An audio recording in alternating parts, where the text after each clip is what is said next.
Now to your top 10 headlines in just 2 minutes. Modesto police say 3 teens died Tuesday after the car they were riding in ran a red light and was hit by a semi. 17-year-old Alvin Chu, 15-year-old Jaden Chu, and best friend 15-year-old Jose Espinoza were all killed. They're smart, young, outgoing boys, love to ride bikes, love to play basketball every day. The driver of the semi was not hurt. Sacramento police say they've recovered the vehicle involved in a deadly hit-and-run early Sunday on Power Inn Road. That crash killed a 32-year-old, and police did not say where the car was found.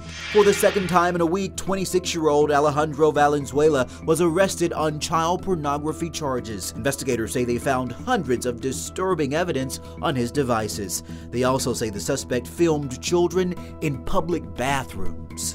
President Biden announcing today the leader of the Islamic State is dead after a raid by U.S. Special Ops forces in northwest Syria. At least a dozen people were killed in the raid, and officials say the target blew himself up along with at least 3 others as troops arrived. In a final act of desperate cowardness, he, with no regard to the lives of his own family or others in the building, he chose to blow himself up. There were no U.S. casualties. Jesuit High School in Sacramento briefly went on lockdown today, but quickly reopened. The school says it was out of caution because of activity in the area, not on campus. A memorial service honoring Stockton Fire Captain Max Fortuna is set for Tuesday. It's closed to the public, but it will be streamed on the fire department's Facebook page. Fortuna was shot and killed this week responding to a fire.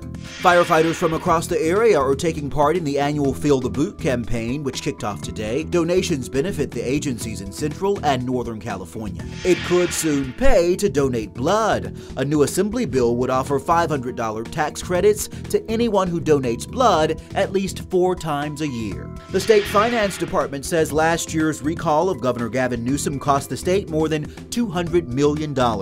Newsom survived the recall with basically the same vote margin as his original election victory.